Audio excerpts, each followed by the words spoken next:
빛과 길에 오신 여러분을 환영합니다. 이 시간 진리를 위한 분별이라는 제목으로 함께 말씀을 묵상하며 나아갑니다. 본문은 로마서 6장 17절에서 27절 말씀입니다. 함께 읽겠습니다. 17형제들아 내가 너희를 권하노니 너희가 배운 교훈을 거슬러 분쟁을 일으키거나 거치게 하는 자들을 살피고 그들에게서 떠나라. 18 이 같은 자들은 우리 주 그리스도를 섬기지 아니하고 다만 자기들의 배만 섬기나니 구월한 말과 아첨하는 말로 순진한 자들의 마음을 미혹하느니라. 19 너희 순종함이 모든 사람에게 들리는지라. 그러므로 내가 너희로 말미암아 기뻐하노니 너희가 선한데 지혜롭고 악한데 미련하기를 원하노라. 20 평강의 하나님께서 속히 사탄을 너희 발 아래에서 상하게 하시리라. 우리 주 예수의 은혜가 너희에게 있을지어다. 20일 나의 동역자 디모데와 나의 친척 누기오와 야손과 소시바더가 너희에게 문안하느니라. 22 이 편지를 기록하는 나 더디오도 주 안에서 너희에게 문안하노라. 23 나와 온 교회를 돌보아주는 가요도 너희에게 문안하고 이 성의 재무관 에라스도와 형제 구아도도 너희에게 문안하느니라. 24 없음.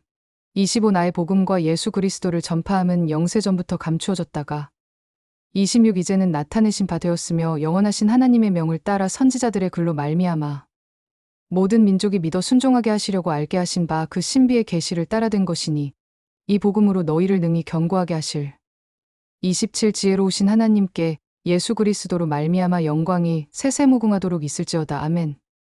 바울은 로마서를 마무리하면서 단순한 작별 인사가 아닌 목회자의 깊은 사랑과 책임감으로 공동체에 대한 마지막 권면을 전합니다.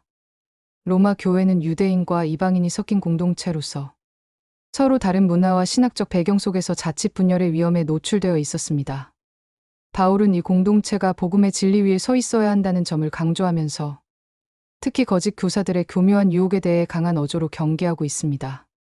살피고 떠나라는 그의 명령은 단지 논리적 논박을 넘어서 교회의 거룩함과 하나됨을 지키기 위한 절박한 외침이었습니다. 이는 단순한 신학적 이론이 아닌 당시 교회들이 실제로 겪고 있던 위협에 대한 현실적인 대응이었고 오늘날 교회를 향한 하나님의 동일한 마음이기도 합니다. 본문은 바울이 그들을 자기 배만 섬기는 자들 18절이라고 묘사함으로써 그들의 중심이 하나님이 아니라 자신임을 분명히 합니다. 이는 빌립보서 319에서도 그들의 신은 배어 그 영광은 그들의 부끄러움에 있고 땅의 일을 생각하느니라는 경고와 연결됩니다.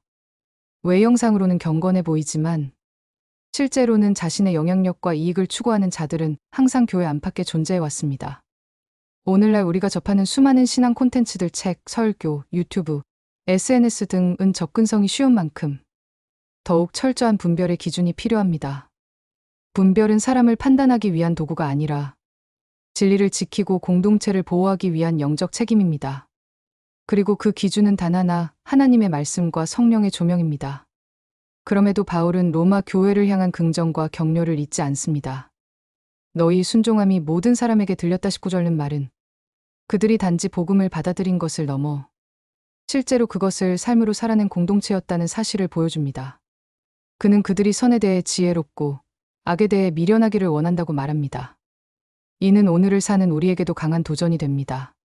세상은 지혜로워지라고 말하지만 하나님의 백성은 선을 위해 지혜롭고 악에 대해 순전한 자가 되어야 합니다. 이러한 공동체는 결국 하나님의 평강과 권능 안에서 사탄의 권세를 이기게 될 것입니다. 바울은 이를 창세기 315의 예언과 연결시키며 메시아적 승리의 약속이 교회를 통해 구체적으로 실현된다고 선언합니다. 마지막으로 바울은 복음을 나의 복음이라 부릅니다. 이는 단순히 개인적인 소유의 의미가 아니라 그의 삶 전체가 복음에 의해 해석되고 인도되었음을 보여주는 고백입니다. 그는 이 복음이 영세전부터 감추어졌다가 이제는 나타나신 바 되었다고 하며 교회가 이 복음을 통해 하나님의 지혜와 영광을 세상 가운데 드러내야 한다고 말합니다. 우리의 신앙은 개인 구원에만 머무는 것이 아니라 공동체를 통해 하나님의 우주적 계획에 참여하는 사명입니다. 우리는 복음 안에서 하나님의 지혜를 알고 그것을 따라 살아가며 모든 세대를 향해 하나님의 영광을 나타내는 자들로 부름받았습니다. 바울의 마지막 고백 하나님께 영광이 세세무궁토록 있을지어다. 아멘은 교회를 향한 하나님의 목적과 그 영광에 동참하는 삶이 얼마나 존귀한지 알려줍니다. 질문을 통해 더 깊은 말씀의 적용이 있기를 소망합니다. 묵상을 위한 질문. 나는 최근 어떤 메시지나 사람의 말에 내 마음이 쉽게 흔들렸는가? 그 기준은 진리였는가? 감정이었는가? 나는 교회 공동체 안에서 분열이 아닌 연합과 진리를 위한 분별을 어떻게 실천하고 있는가? 나의 복음이라 말할 수 있을 만큼 복음이 내 삶의 중심이 되고 있는가? 함께 기도하며 나아갑니다. 하나님 아버지, 진리 위에 굳게 서는 지혜를 제게 허락하여 주옵소서. 사랑으로 모든 것을 덮되 분별 없이 받아들이지 않게 하시고 말씀과 성령으로 저를 깨우쳐 주셔서 교회를 사랑하고 지키는 자 되게 하소서. 복음을 나의 것으로 고백하며 그 영광을 위한 삶을 살게 하소서. 예수님의 이름으로 기도합니다. 아멘. 좋은 하루 되세요. 감사합니다.